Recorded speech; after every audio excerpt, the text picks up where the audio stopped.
You may not know this, but there's one episode of Muprov Musings that was recorded and never released to anyone's ears. Maybe we'll break it out one day. I mean, I don't think that it was an unentertaining episode at the It very definitely least. wasn't. I don't think you could show it to public audience. I wouldn't want everybody to see it necessarily, but for our first kind of musical performance, I thought that was fun at least. Yeah, originally instead of Shakespeare, we were hoping to do a musical episode, and we were having some trouble with on the last second of the day off. We still hadn't figured out who the musician was going to be. And so this is literally the kind of time where we're texting everybody that we've ever known who can even play any instrument. Like, hey, can you come on to our janky podcast for an hour and a half? We're going to record a musical episode. And it was literally some like 11th hour stuff when I got the text. Let me just ask you, were you disappointed at Rodney? I don't think I was disappointed with Rodney, but we couldn't air. We couldn't. I did vouch. I vouched harder than I should have for him. Anyway, but long and short of it, Julian brought on this guy who had these sort of pipe things that went like.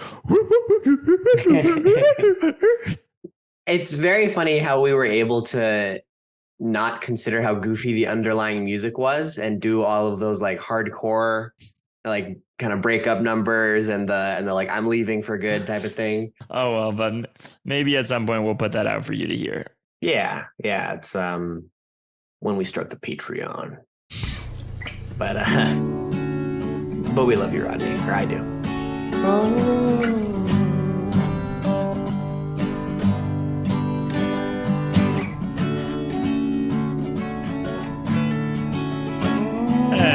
Hello, and welcome to another episode of Muprov Musings. This is episode 32.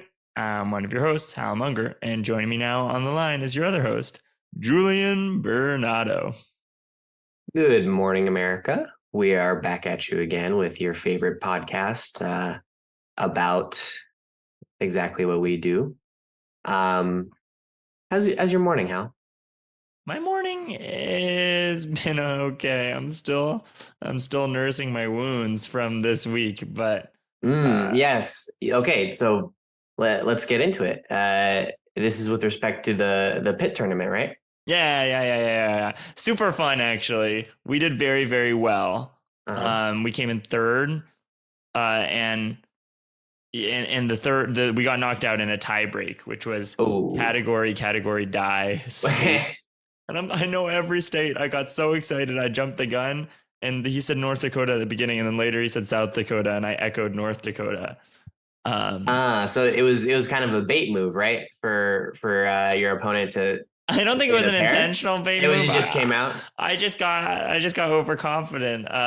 But how did it? Was it a 1v1 category 1v1 category die? And yeah, just it was a brutal way to go out of this tournament. That otherwise, I think we would have had a good shot of winning. It was crazy fun. And we were menaces on this tournament. I'm going to post the videos on YouTube. But we were a two-prov Shakespeare team that was very physical and climbing on top of each other and running all over the stage and talking in Shakespearean language and completely in character. And all the other teams were, your normal New York City improv of like more like an improv group. Yeah, more typical stuff. I mean, I know we try to talk like we're going against the grain here. It's interesting to me that you were able to ball out and make people like very entertained in a place where there's a lot of this other kind of improv. Do you think like the audience was vibing with the very big kind of stuff that you were doing? And do you also feel like it was like Muprov-ish, or do you think that you were bending a little bit more toward the what's more commonly done out there? It's a mix. It definitely like smoother than the improv that you've heard on the podcast, probably, because Zoom is a hard environment to improvise. And you can watch the videos. Yeah. They're all like 12 minutes, but it was funny to try to condense a Shakespeare play down to 12 minutes. And it was just very silly to have the contrast of like a comedic talking head scene with like absurdist characters who are sort of playing slightly above the character, and then you see 3 of those, and then suddenly 2 people come out wearing really weird costumes, holding roses and like jumping all over each other and screaming. And my most exciting thing was a couple sign-offs ago, I was saying that if I could have any improv superpower, it would be a pink square that you could shape into any costume. You could, and right before the tournament, Amy, my partner, showed up with this pink, it's not a square, it's this giant circular scarf that has all these frills on it that you can use it to tie it in all sorts of ways. It can become almost any prop or any costume. It can be blood or the wind or waves or heads. And it can be a vest and pants and a scarf and a dress and a hat and a skirt. And you use this in the performance? Both Amy and I, yeah, all the costumes.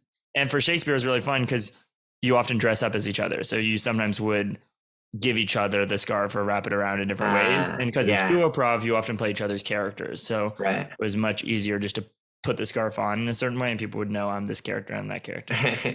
That's super fun. How long did you have to prep with the scarf before going out with it? We got the scarf like the day of our first match, like an hour before maybe. But what was so funny about it was I had this idea months ago, and Amy didn't know that. So Amy shows up with a scarf and is like, "Oh, look, there's a cool thing," and she had a couple ideas of it, and I was like, "Oh, I've been like picturing this exact object in my head for months, and like you can do this," and Amy was like, "What?" And it was just a weird mind meld. Yeah, that's an awesome mind meld. Speaking of melding minds, we're about to get into the sort of pinnacle episode for me of what Muprov is about and how to creatively simultaneously make something. This is the Mirrors and Memories episode. This is something that I mean, I feel like I didn't get super into any of the mirroring stuff maybe until we did a new play. I think that was when I kind of focused up big on it. What do you think is the value of something like what we're about to do, which is very, if you come into an improv class, right, for the first time, you're like, oh, I want to go out there and do scenes and tell jokes. And this is very much not that. Yeah, well, improvisation doesn't just happen in theatrical improvisation. There's musical improvisation, like jazz has been going on forever. Not forever, but there are lots of other places where people improvise in different ways. And there's actually a cool scientific study that we probably shouldn't talk about on the podcast. But why not? There's a cool scientific study. I can link it in the show notes that was talking about simultaneous creativity. And we'll maybe talk more about it as the episode goes on.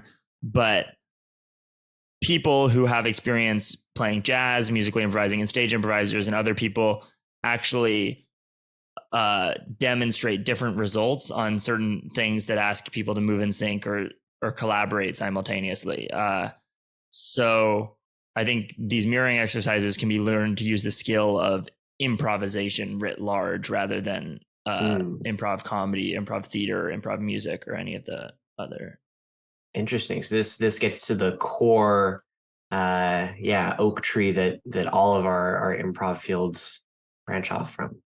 And also, this is our fundamentals episode, part of the fundamentals series. So it's gonna have some introduction stuff that will be familiar to you, like teaching you how to get to kind of yes and.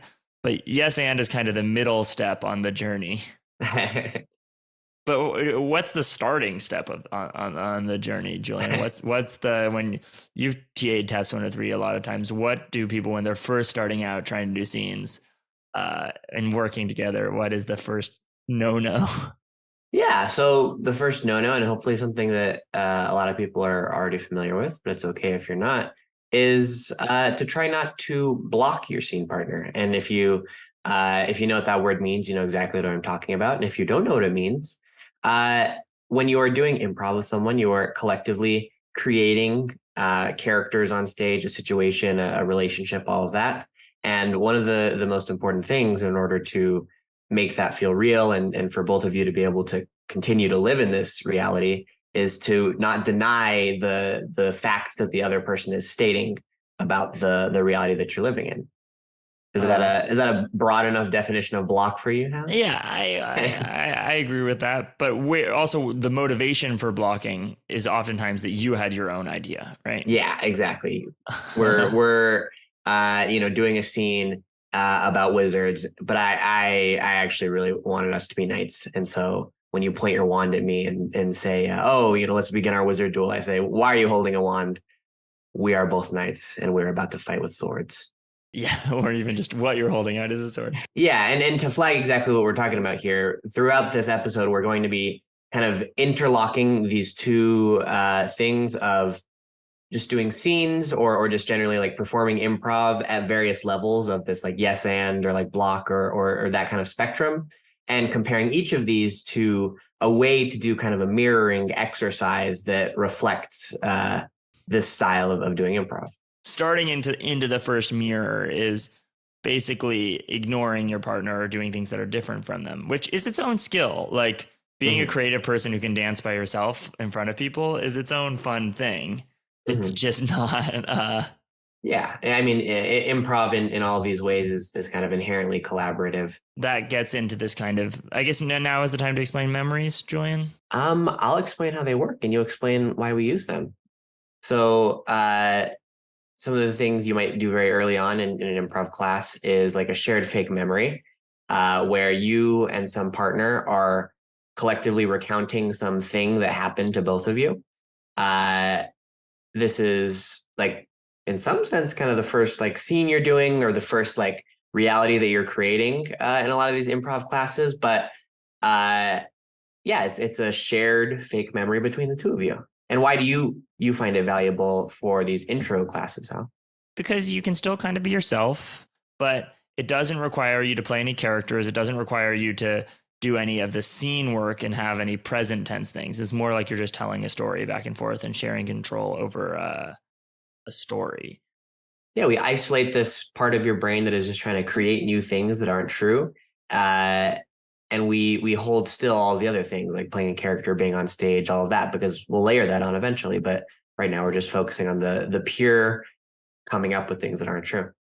But yes, the first shared memory, we instruct the people to block every offer. Right.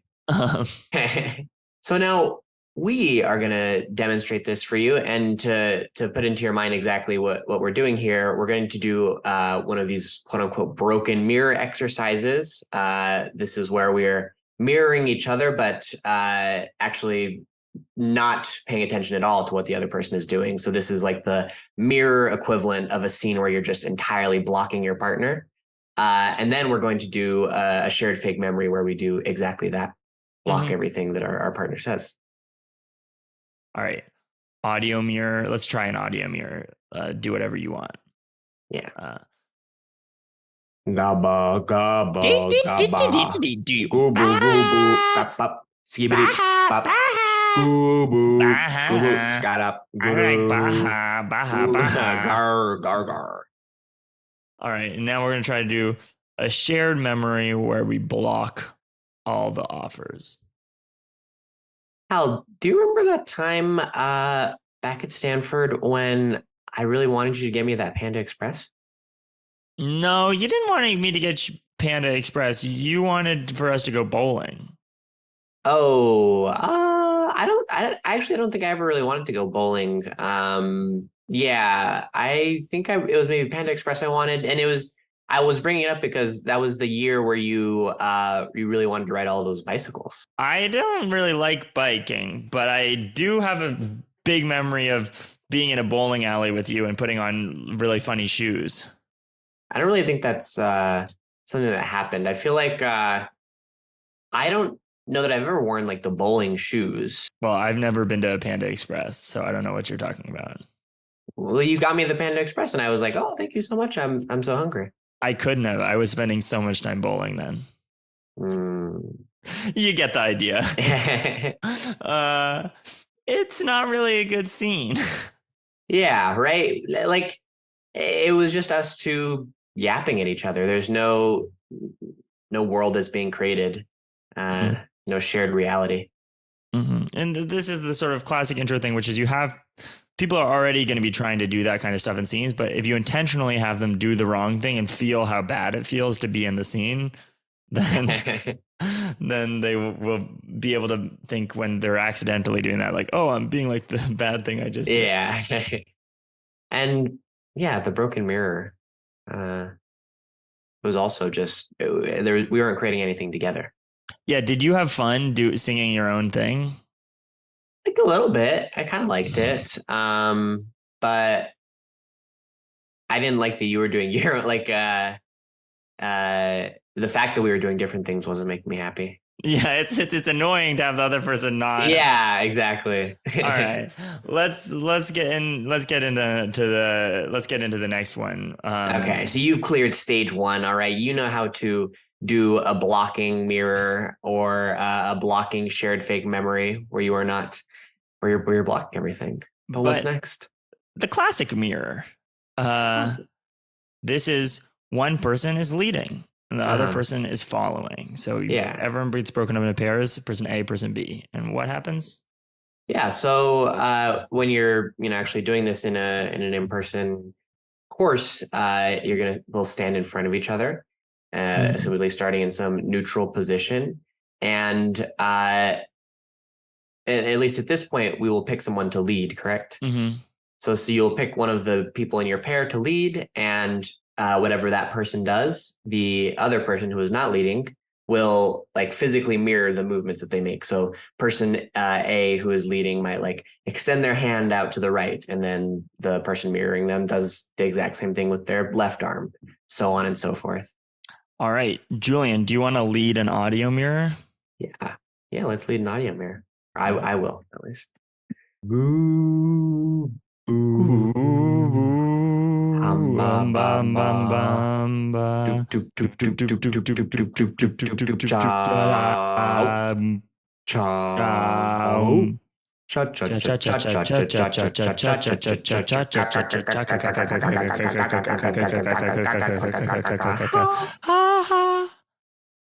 Yeah, you get the idea. Normally we'd go on for longer. I actually let them do it until it's hard for the person to keep coming up with ideas. But was it hard for you to come up with ideas, Julian? Not particularly. I wasn't holding the ideas very preciously, so I was just doing whatever. After this exercise, I like to ask the person who was leading what they didn't like about leading, and the people who were following what they didn't like about following. Yeah, I didn't like the lag, obviously, but I also didn't like having to come up with something for you to do all the time. At a certain point, I was like, okay, that was all the ideas that feel good to me. Now I'm just scrounging. Yeah. And yeah, I think that from the following perspective, sometimes there are things you don't really want to do, or it's just. And very literally, when people do this exercise, are you going to have them like switch back and forth a few times, or just like once, or one long mirror where one person's leading, one long mirror where the other person's leading? Okay, so everybody gets it. But then, what's the equivalent of that mirror? Yeah, so when you have someone who is leading and someone who is just mirroring what that person is doing, the grand connection we want to make here is yes.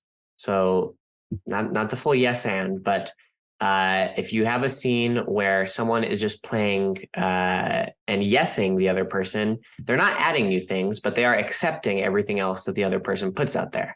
And so we like to do, at this point, a shared fake memory where one person is kind of giving the details about the memory, and the other person is not denying them, but just accepting them without adding anything. Mm-hmm. So Julian, you're back in the saddle seat. Okay. Hal, do you remember that time where we were outside late at night and saw those squirrels with the nuts? Oh yeah, I do remember that time. Yeah, and like you said, like, oh, I bet I can grab the nut from the squirrel, and you went up and tried to grab it from him. Mm-hmm, I did do that.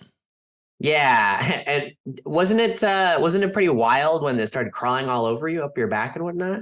Yeah, that was wild. Yeah, but I was definitely scared for you when you had to climb up that tree. Yeah, you were pretty scared then.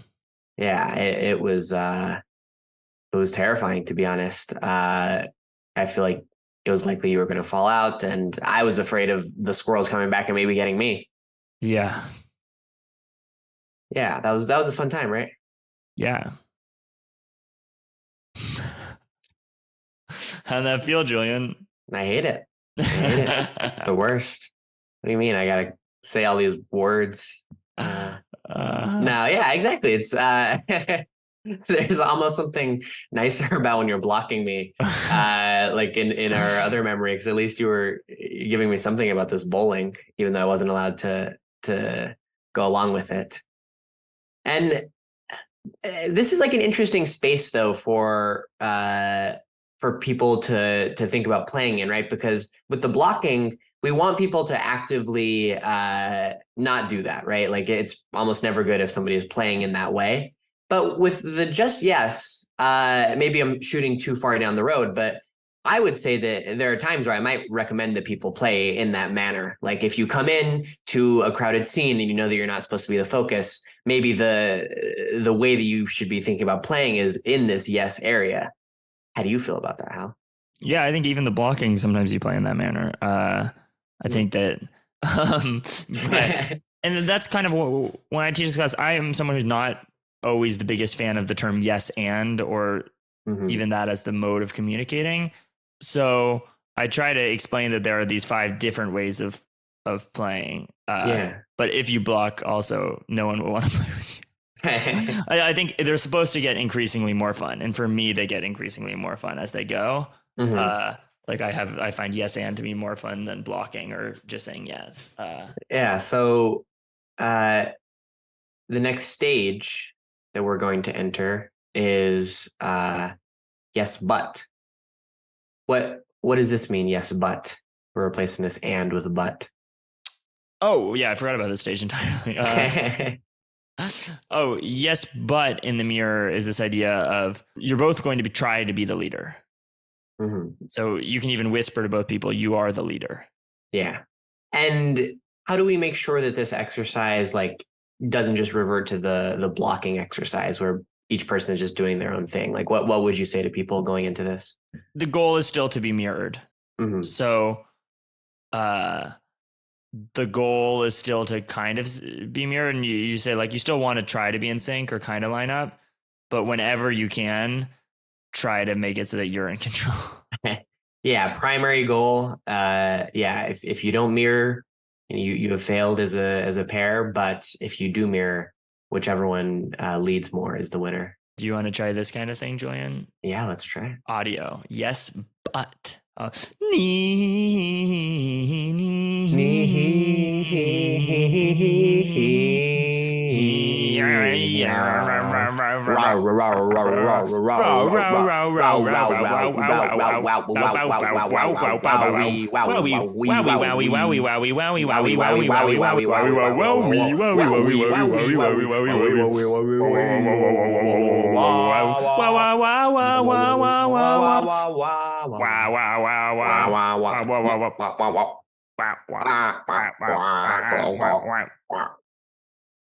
right.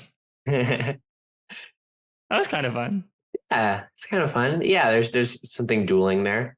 Trying to and then So let's hit a yes but memory. Yeah. Do you remember that time where you and I were both we were both going out to go bowling? Oh, yeah, but I think also joining us was Pete. I think Pete was there as well.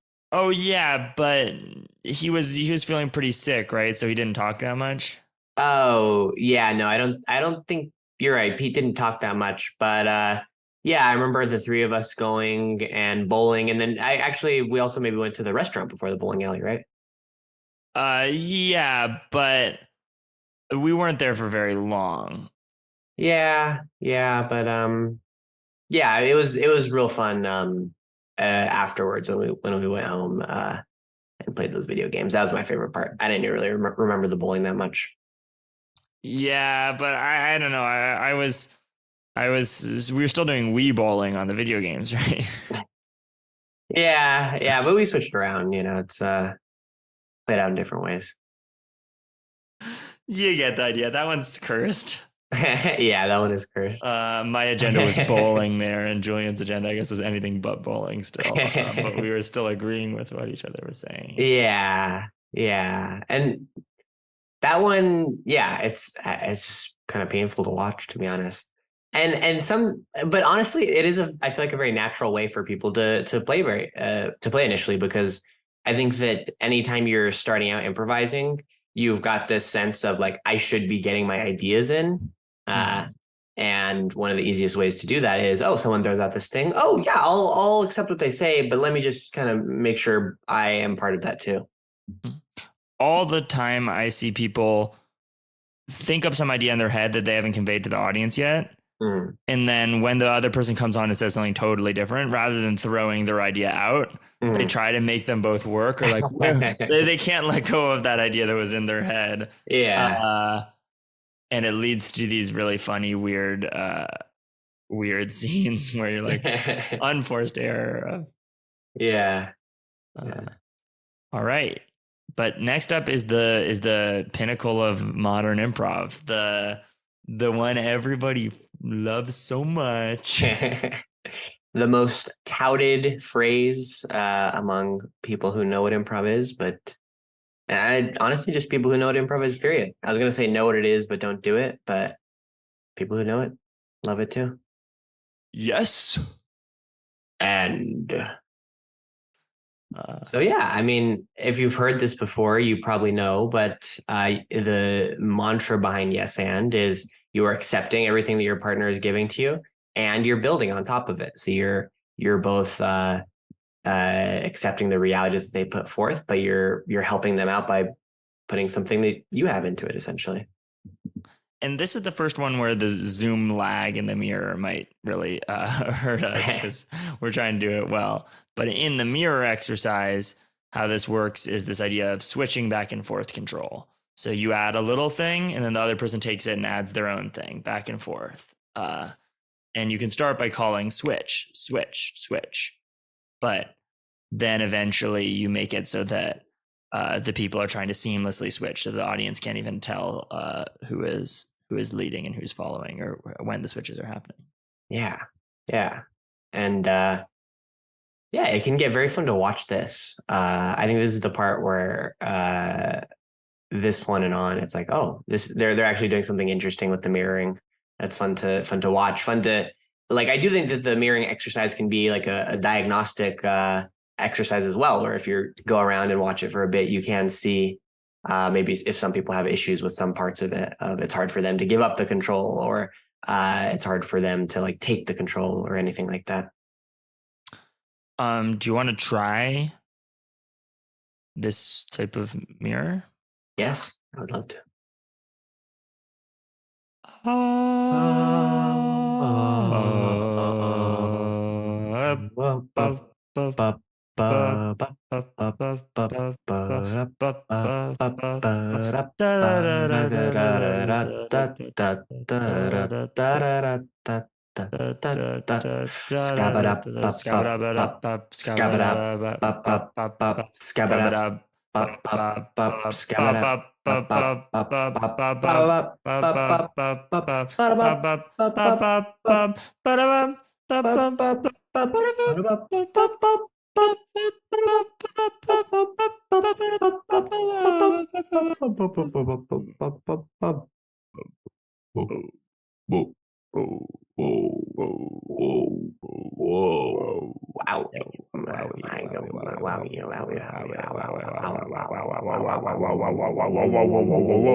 A classic improv scene. And again, just in case you're like going crazy on this, no one would normally do these mirrors in audio. They work Yeah. way worse in audio form than they do than they do when you're actually just standing in front of the person, moving your hands around and mirroring. Yeah, it's very worth looking up videos of what the like in-person mirroring looks like. If you actually plan to run this, hopefully we're getting across some of the metaphorical content of how these different styles of mirroring create different things. But yeah, this is not exactly what you will be doing. And Julian and I lack the musical know-how. Yeah. But you want to try a yes and shared memory finally? Yeah, let's finally do this. Ooh, Hal, do you remember the time that we kind of scammed the professor? Yes, when both of us were taking Math 303. Yeah. I thought that like there would be kind of higher provisions like within the math office than just like having all of the papers in a stack. Wouldn't you think that there would be some higher security for the midterms? Yes, I was thinking that, but I kind of started to notice every day when we were leaving class that those papers were always in the pile, and that there were like a big series of piles, and they would just take the next week's pile off the top. Yeah. And so if you just count ahead, we would know exactly which papers we're going to be getting in 3 weeks, aka midterm week. Mm-hmm. Yes. So when the midterm came around, Julian and I had spent 3 weeks already looking over all of the questions. My favorite part was the actual snatch itself, and I am forever in your debt for the way that you distracted Dr. What was it, Rustatov? Yes, Julian was put in charge of snatching, and I was put in charge of asking Dr. Rustatov a question. And for context, Julian is the mathier of the two of us, so I actually didn't really know what was going on in the class. And bear in mind, this is after class, so Dr. Rustatov is like trying to get out of the room. I am sneaking around behind back, and Hal is asking this prolonged, nonsensical question when everybody's just trying to go. And Julian was also trying to communicate some of the answers to that, like some of what made sense to the question to me behind, by like doing weird poses with his body. Oh, but you were not getting it at all. I was trying to say that the alpha function is not going to integrate to one. It's a divergent integral, but. He was making this alpha sign with his body, and I thought that he was talking about A, like the grade. So I was asking the teacher if our grades on the test were going to integrate to 1. Which I would hope not. I think that would be too little for it to integrate to. All right. You get the idea. That's the yes and version of the shared memory. Yeah. We're both trying to contribute to a reality without slashing off any parts that the other person stated. Giving gifts to our scene partners for them to be able to play with a little bit. Mm-hmm. And the first one that's really stylistically acceptable. Yeah. I mean, like, as we mentioned, sometimes you might want to play in some of these other ways, but if you only play in the yes and manner, that is probably fine and is better than like you got to know the rules to break the rules, I guess. Yeah, from here on out, it's all subjective. Yeah. And this is how I phrase it. Like most people playing yes and, there's this other possible mode of playing, which is basically the opposite of the competitive mirror. But still different from yes. And that is both people are trying to follow. Yeah. What are some of the disadvantages of the opposite of the competitive mirror? Some disadvantages. It's possible that if both people are trying to follow, that there's maybe like a stasis moment that can happen, like a stationary point at doing nothing, essentially. Yeah, the scenes can sometimes get really boring, and they can sometimes, just be quiet and not have a lot happen in them. Yeah. Because if, sometimes you are kind of artificially injecting, and this style of play I think feels like fun and authentic in a way that's different than that. But yeah, just as we've stated, it can fall into this pit. So, we go. Oh, just how do we avoid this? I think one way that you can avoid this is by trying to slightly anticipate what the other person is trying to do, and to really dive on the follow. So if someone moves their hand a little bit this way, you really move you follow even a little more so. So you're still not coming up with any original ideas, but you're really trying to follow. And the other way that we do this is by having the two people start off in different positions. This is where the zoom lag might help us. So if you start off like nee and I start off like no, I might go like new, and make this kind of weird. It often leads in the mirror exercise into long moments of stillness or long moments of moving your hand back and forth. Whoa, whoa, whoa, whoa, whoa, whoa, whoa, whoa, whoa.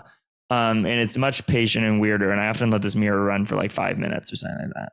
Yeah. Yeah. And so the two kind of strategies I would say, as you stated, are like follow and amplify, like something that sometimes people are told in like a metamorphic circle or something like that, or different starting points. Or this is kind of like the freeze tag kind of thing that you might see sometimes, where if you get two people who like start off where they have to start the scene in very like specific positions, then there's something interesting happens at the two of them trying to coalesce onto what the real situation is. So I have them close their eyes and then both start from different places. And for this one, Julian, I also think it'll be fun if we try to. Well, I'm not gonna put a prescription onto it, but I do think that we've been doing a lot of like ba ba ba ba ba, and it might be easier to do it with the ni kind of notes. Although some ba ba ba will naturally occur, I think. Some ba ba ba always occurs naturally. All right, you ready? Yeah. 3, 2, 1.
Yeah.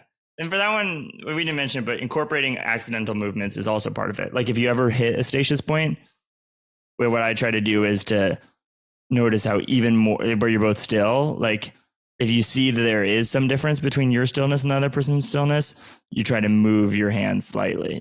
So whenever you hit a stasis point, just look even more intensely. Yeah, I was trying to incorporate like breaths into that to, and I think I ended up adding syncopation whenever something like that happened there. Yeah, it's fun. This is, I only thought about this now, and maybe this is unique to Zoom, but a way that maybe partway through that helped me do that was I was just literally looking at your frame, and I was literally just like pretending that was my frame. And just kind of trying to trick my brain into being like, this is me right now. And I'm doing exactly this. Something that I find really fascinating about that is that what you're just saying about the sort of it becoming yourself, of like it actually kind of becoming a mirror, where the you part disappears and you're just following. And even if you're literally holding totally still for 10 seconds or 10 minutes, there's an intensity to the eye contact that you're making with the other person and the sort of quivering that you're doing with the other person. That can lead to these big sudden big burst and then back to stasis. And it's weird. It's not as entertaining as some of the motions that you can make in some of the other ways, but it is interesting. And I think that at a metaphorical level, you can deny this, but I think that gets at maybe some of your ideology of this kind of thing is probably more fun to do than some of the other ones, but maybe less fun to watch. And I think that that's within your ideology of what you like to do. Maybe. I still think what I would argue is that it's less manufactured. So yeah, it is less dynamic in the way that you can make things that are fake, but it's more dynamic in the way of feeling kind of realer. Yeah. And the metaphor to put this onto a scene is there's a concept from TJ and Dave, who are two improvisers that are awesome in Chicago, from their book called Heat and Weight. And the idea is you go into the scene, you kind of look at the other person without taking a suggestion from the audience. And just sort of based on their posture and the way that you guys are sort of standing at the top of the stage, you try to get a sense of what is already happening in the scene and the heat of the scene. So the kind of intensity of your relationship with the other person and how much you kind of mean to each other. And then the weight of the scene. So how important is this moment in each of our lives? Is this just like so low heat, high weight would be like two best friends, hanging out after school on a random day. And high weight, low heat would be like your doctor telling you have cancer or something like that. Right. And high heat, high weight would be like, proposing marriage, and low heat, low weight would be getting groceries or something like that. Yeah. Yeah. This is, it's a very fun concept to try to play with, because one of the things that's very delightful when you're watching improv is somehow these two people are on the same page without talked at length about what the relationship is. There didn't need to be like my brother, welcome to my home. Even if you're on different pages, you're kind of coalescing slower to the details, but in a way where no one ever has to like tell the other person what's going on. Mm-hmm. And with yes and, usually you're coming on thinking of an idea of like, oh, I have this idea, I'm going to communicate it. And then they were going to respond in their own way. But with this, you're coming onto the stage without an idea. So it's just a different way of. Yeah, it's a different way of play, and it's quite fun. Do you want to try, and can it be totally discrete? Like, or not discrete? What's the opposite of discrete, Julian? Continuous? Continuous. Mm-hmm. No, you're taking turns talking still. Exactly. Like we're kind of trying to approximate this beautiful, symbiotic river that just turns into one thing. But yeah, naturally, it's going to lie somewhere in between. So you ready? Yeah.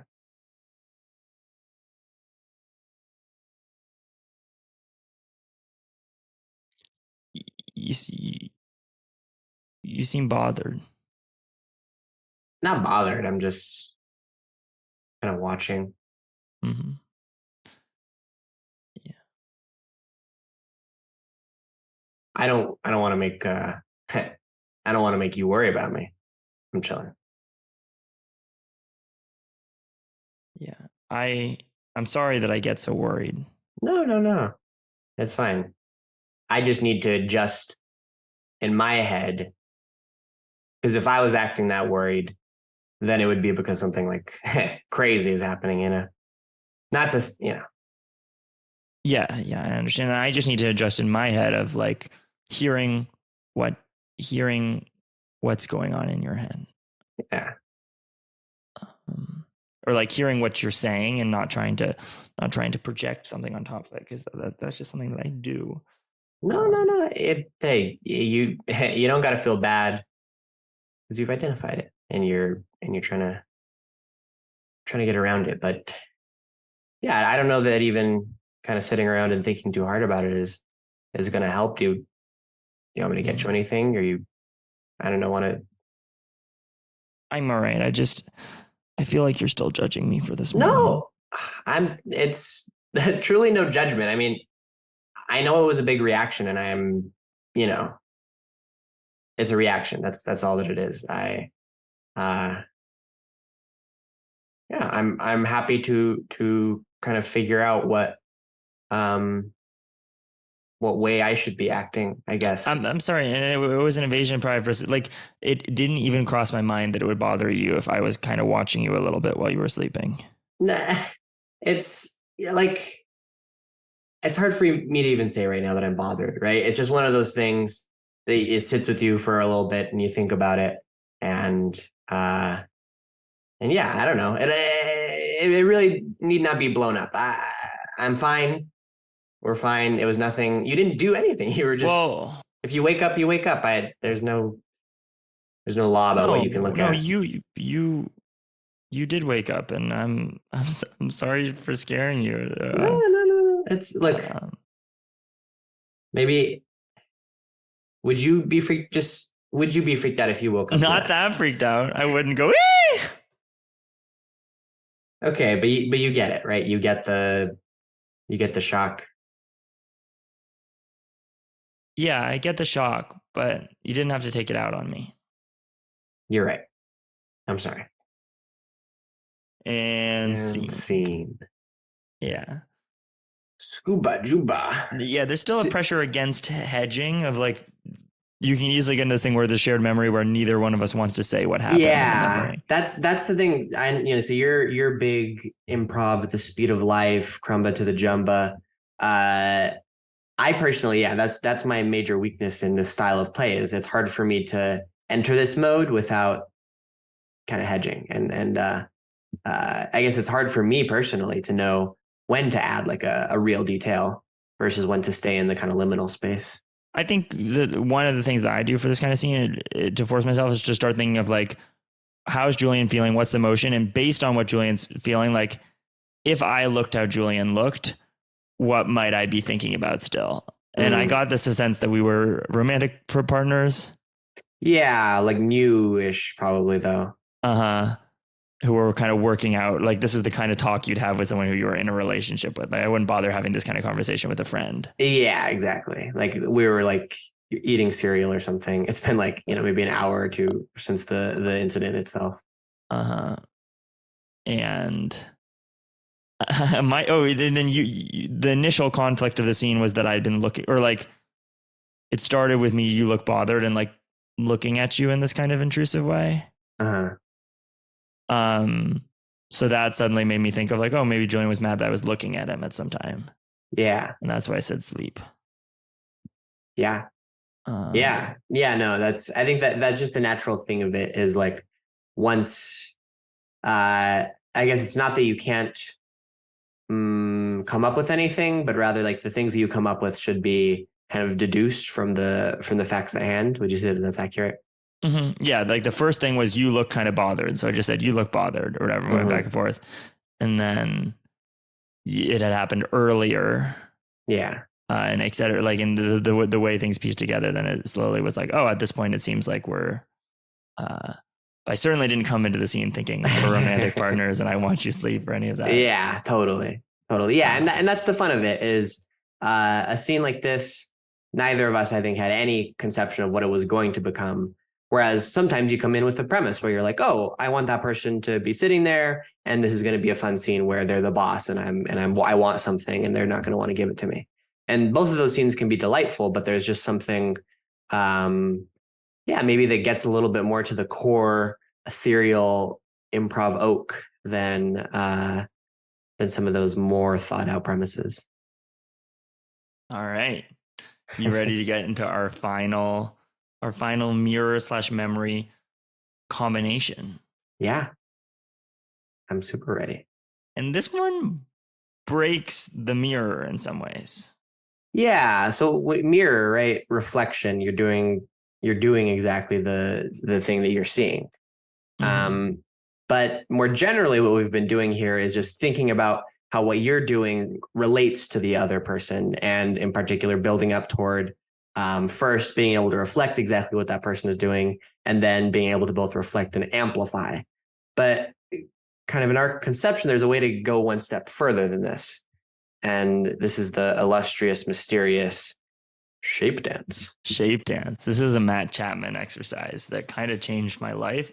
And I still feel like 90% of people who do this exercise don't necessarily get to the place where they're doing it in the way that's super helpful or metaphorical. Mm-hmm. But it starts out with a little bit of music. Matt usually plays an album called Music for Egon Schiele, which you can find on Spotify if you want. um, Yeah. Yeah. So as you know, people, when you're doing this, any sort of these mirroring exercises, you're standing in front of each other. And let's say you extend your arm out, both of your arms out, maybe to the right or something. You're kind of creating a shape with your body, with your arms. But anytime that you create any sort of shape with your body, you're leaving all of this negative space in between kind of your limbs, or just wherever there's kind of openings in the like space where you're standing. Uh, the goal in the shape dance as a partner is to try to fill the negative space that is created by your partner when they shape themselves into whatever they may shape themselves into. and to fill it as closely as possible, kind of. So your bodies are often, this is a very physical thing. You might be really curling yourself up inside, the other person, or really wrapping your arms and torso. Try to use all your body parts. Sometimes you might be down on the floor, but really moving your body to try to as closely wrap with theirs without touching their body. Yeah. Yeah, you're trying to create like as tight of a shape as you can with your partner. And naturally, when you go in to fill their negative space, you are creating new negative space around you that they will then fill. Yeah. So the starting exercise is they strike a pose, you strike a pose in their negative space. Try to get as close to them as possible. Then you freeze, and they now find a new pose that fits into your negative space in a different way. And then they freeze, and you kind of take turns filling into each other's poses while music plays. Yeah. So it kind of starts out in this more discrete manner, right? Where you're take shape, freeze, swap, take shape, freeze, so on and so forth. And at this discrete manner, it kind of feels like in some ways a yes and kind of thing, or a mix of yes and the follow. But suddenly, as this goes on, you start doing a thing where a little bit before the other person stops moving, you start moving. So before they fully are locked into the position, you kind of start moving. And it goes both ways. So when you are not entirely done moving, your partner fills in the negative space. And this is like a dial that you progressively turn up of how much time do you give the other person to like take this final shape before you start moving. And I think it really helps to slow down when you're in this mode, and to be moving at kind of a continuous speed rather than like I'm frozen, I'm suddenly moving really fast, I'm frozen, moving like to slow down. Yeah. It's too hard to do this like in a way that is effective and safe when you're going like really quickly. Either you will naturally just become discrete, or you will like bump into each other. Well, eventually speed can be added in, and some places on the Music for Egon Chile album have suddenly really fast bursts of music that are crazy in their own right. But not for starting. Not for starting. But eventually, your goal is to both be in continuous motion, so that neither one of you is frozen. You're both continuously moving, but every motion that you're doing is following to fill the negative space. So as Julian's arm slowly is moving upwards, my body, maybe my head, is following that hole that his armpit is making. And because my head is there, my legs are maybe widening, and Julian is putting his other arm in between my legs more. And you get into these sort of cyclical knots where you're like rolling around on the floor and standing up, and it's crazy. It's the best thing ever. Yeah, it's like the three body problem in physics. You've got, except it's just two, but it's this kind of indeterminate, chaotic system of things following into each other's gravitational pull. And people usually don't get it right away. So usually what I have people do is I have everyone partner up and do this, and maybe I'll partner with one person as well. And then you switch partners and you try with a couple different people. And eventually maybe with one person it'll click. And usually there's one person in the class maybe who gets it on their first try or second try. And that person then kind of spreads it. Like everyone who does it with the person who gets it slowly starts to get it, and it spreads throughout it's the virus. The goal of this is that you're not internally thinking about what shape you're going to do next. Yeah. Yeah. And you're not just trying to make cool shapes around them. You're literally just only motivated by following, but it's not a stasis the way the mirror is, because you're following the negative space. Right. Right. It's I mean, sometimes it can fall into like loops perhaps, but it's never going to fall into the same kind of stasis that I feel that the following exercise does. And Julian and I probably can't demonstrate this audioly. We're going to try it, but I don't think we can. But if you listen to like music where people are improvising together, you're going to hear the instruments are not doing the same thing. They're not like they're just mirroring, but they are flowing in a way where, you know, either harmonizing, that can be one form of negative space of like, where the different, how can I wrap my thing around? And then also in tempo, can I fill in the offbeats or that kind of thing? Yeah. Yeah. So we'll try, but in general, this is a very like flowy and difficult concept that is I think much more manageable for anybody to try to get down via the physical shape dance that we've discussed, but still it takes some time. I think that if you just did the shape dance and you met like once a week to do it for 10 weeks, you'd probably end up way better at stage improv than a lot of other people. Let's try it. Okay. So let's start off with a more discrete version and then try to get into the flowy version. Yeah. So I'm going to start with my first shape that I'm going to make is bum, bum, bum, bum, Bada boop, bada boop, bada bum, boop, bada boop, bada boop, boop, bada boop, boop, bada boop, boop, bada boop, boop, boop, bada boop, boop, boop, bada boop, boop, boop, boop, boop, boop, boop, boop. be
All right.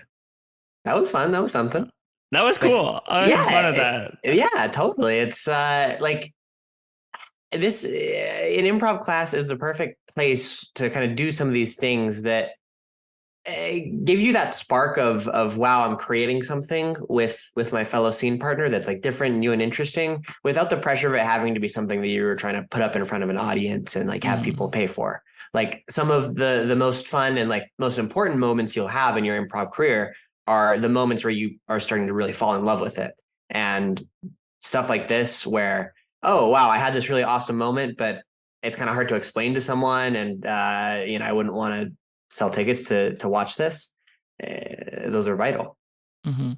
And like, but the dynamic range of movement that you get out of the full shape dance, where you're all over the place, is also much bigger than what you would do in a normal improv show. So there is this kind of dynamic freedom of like, I'm gonna make some big physical moves. Yeah. And in our shows, like for a new play, I think one of the things that was stressed was go big and go high intensity. And you come out, you look at the set, and just based on the set, suddenly just inhabit whatever the vibe is, and don't really worry about making sense yet. Just strong statements, working around the other person, really play off the other person's energy. Worry about silences and filling and how you can wrap around.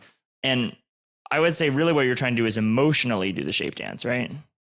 Yeah, exactly. Like very literally, like when you're doing improv, you're putting on some sort of staged performance, and typically this is like taking the like narrative shape of like a play, or maybe in some of our formats it's closer to like a movie. But in any case, there's many things that any of these pieces might have. So like emotional areas where the characters in the scene are inhabiting these emotions, or even these like narrative areas where they're fulfilling this like part of the story, but then there's a part of the story that's being left untouched. And all of these the kind of ways that you can try to tell these stories will naturally create these negative spaces that as improvisers we can try to fill in.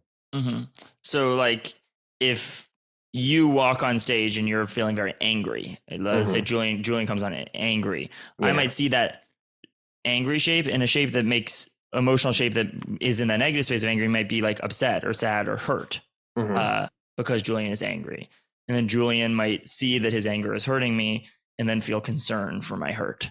Yeah. And Julian's concern might make me feel loved, and me, feeling loved might make Julian feel calm, and Julian feeling calm might make me feel excited, and me feeling excited might make Julian feel irritated. And then yeah. So you see that this naturally kind of propels the scene forward in a way that avoids if I come on angry and Hal comes on also angry. It's easier for us to just fall into us just both being angry and nothing changing. Whereas filling the negative space rather than reflecting often creates this kind of natural sequence of emotions, which is what we always want in a scene. And everybody talks about of like, how do we make these scenes have like arcs to them, or like, how do we know when it's done? So this is just a tactic to try to answer that question, I guess. All right. Do you want to try to do this in a scene? Still semi a shared memory, but the same way we just did, where like it might come partly. Yeah, let's try it. No, wrong. You're wrong. You always say wrong. I know I always say it because it's never right. Every time I look at this, it's ones and zeros all over the place. It makes no sense. One day, you're going to come into my office and be accosted by a horde of robots. Every single one of them in perfect unison, their arms will rise and each will slap you across the face. You sit behind your desk thinking that these robots will protect you, thinking that you are in their favor. It has always been us against them. Don't you realize that? I remember a time when you were less hardened to the world. When I could see you wandering around with a screwdriver in hand, breaking open some new machine. Those days are gone. I've been burned too many times. I've heard that in Sector 4, they've made a little duckling that can walk almost as if it was a real one. It looks like one, doesn't it? If you looks like her.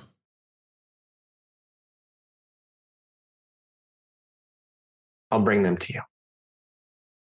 I'm sorry. It was so sweet when you used to play together. That was a time for children. That was a time where we were innocent, before I knew anything about this world. I wish that we could go back to that time. I wish that I could still be playing with her, but I'm sure you wish that we could both be back in our hometown. Things have changed. So that doesn't touch you then. It doesn't change your mind. Again, you're going to come in tomorrow with the same criticism of my work, the same disbelief. I don't have a lack of belief in you. I don't think you know how much faith I've had in you since the beginning, since the time I first met you. It is not a lack of belief in you that leads me to come in here and moan and cry about all of these numbers that you're throwing at me. It's a belief that you can do amazing and wondrous things, and you're spending it here behind this desk.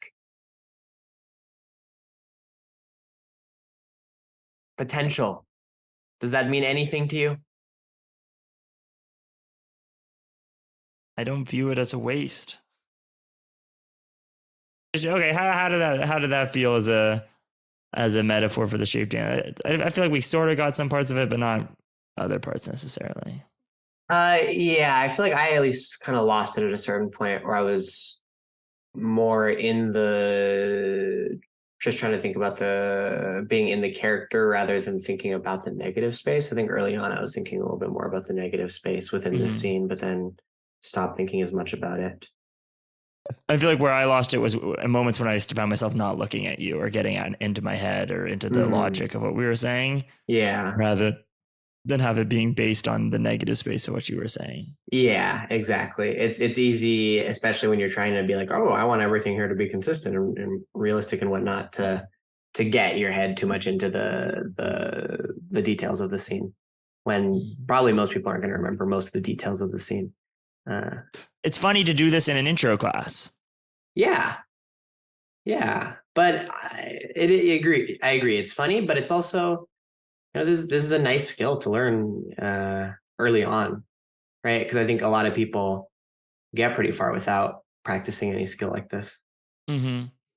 Yeah, and it's kind of like with everything, the order that you choose to teach skills, a lot of times things that people call advanced actually are fundamental, or that there's not a reason that you have to start them later. And most people, when they're just starting out, won't actually like this kind of thing. I buried the lead of the study that we were talking about, but the result of the study was basically that in the single dimension mirror space, people who had no experience with improv did the best in the lead follow situation or the yes and situation. And people who were really experienced improvisers sort of did the best and were the most creative in the situation where it looked like to the computer that was analyzing that both of them were following in these and had long periods of this flow state where it looked like both of them were following. And fact of the matter is, if this is with like people who are new to improv, and even people who are not, probably going to be awkward. Like, just like getting people out of their skin of like, oh, okay, sure, we're like mirroring each other. We're making these weird shapes and following each other. Like it's worth building up to it and taking as much time as you need at each stage before moving on to the next one, because you don't want people like having to do the shape dance super quickly when they're not even really accustomed to like the full mirroring anyways. The point of the study is that the first time you try this, it will actually feel harder to you and at first feel like frustrating and different. But the more that you do it, it'll suddenly start to feel easier to you than the other way you were doing it before. And that jamming till you hit that point is a worthwhile thing to do, because I think people very easily get trapped in local maxima, where they find a way that kind of works, that feels good for them, that isn't the optimal way. But in order to break through the next barrier of their learning, they need to move backwards or try something that's harder or feels different. This stuff is not the kind of stuff that I came up on in my like improv career. And I feel like I only got more into it towards the end of like my college improv career. But I found committing to all of this stuff very interesting and helped me grow. You might have a better perspective of this for me, but I had a lot of fun doing all of this, but it was quite outside of what I would typically do and what I was more comfortable with in our earlier years. So I liked it. I thought it helped me grow It's as fun. someone who is coming from a different direction. Yeah, it's fun. I hope that if you're interested in this, that our kind of crude audio Zoom approximation of it will give you some insight maybe into how it all works. I had so much fun doing the audio version of the shape dance with you. Yeah, me too. It was this fun little throwing stuff at each other, catching it and tossing it back kind of thing. Mm-hmm. All right, then without further ado, this has been Muprov Musings. So my sign off is, Julian, I don't think I've really ever told you this, but there's a fourth kind of meaning to the mu in Muprov or mu, and that's Hofstadter's mu. Oh, that sounds like a physics word, or it's a guy who wrote the book Gödel, Escher, Bach, which I've been slowly slogging through for the past 5 years. Every time I make any progress in it, I get a concussion and then I can't read it. What is this book? It's an awesome book. I highly recommend it, despite the fact that I haven't finished it. But it is a book that is explaining Gödel's proofs, but it's doing so using the metaphor of Bach and Escher. So there are always three things. There's a scene that the guy wrote that's a dialogue that's somehow a metaphor for the thing you're about to read. And then there's an explanation of Bach and Escher's work and how it relates. And then there's like a dense mathematical part that I find really hard to get through sometimes. And you're building up a whole formal language and proving like incompleteness and completeness or whatever. That's freaking awesome. I've always, as someone who's into math, I've always been latently interested in like all of those proofs by Gödel.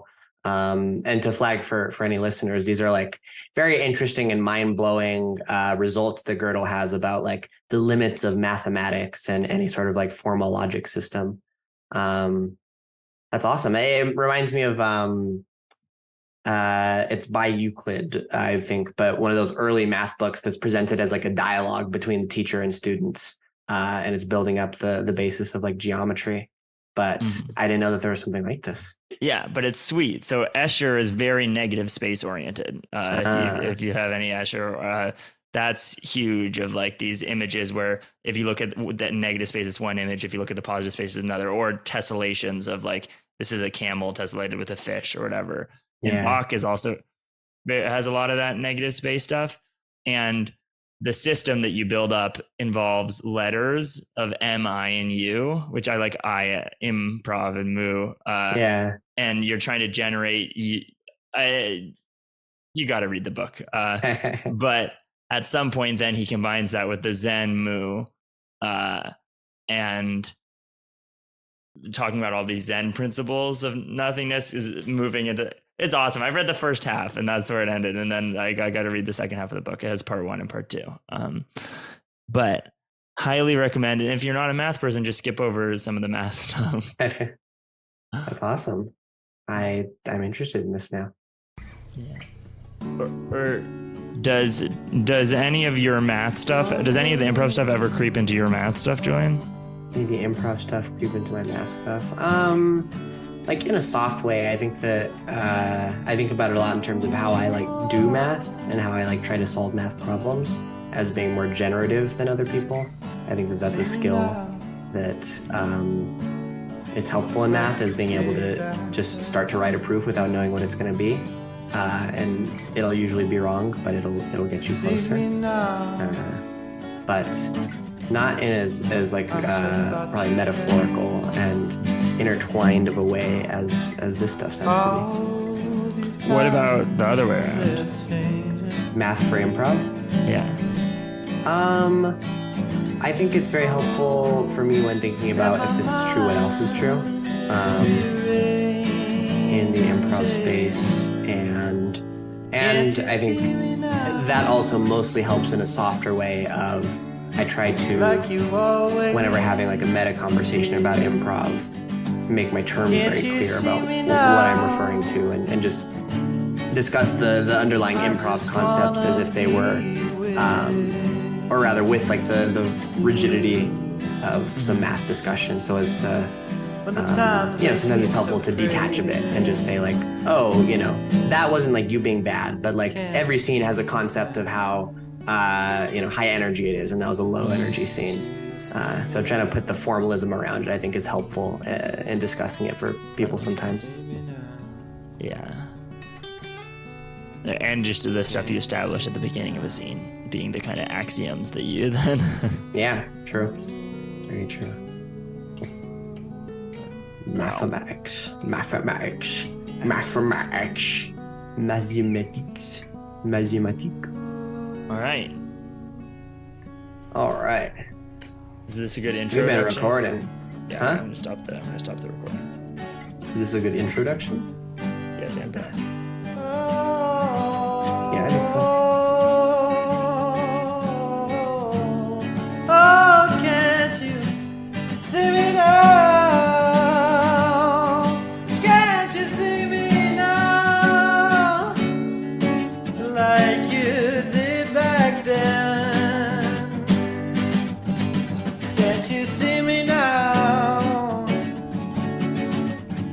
I remember way back when. Oh, and times they are changing.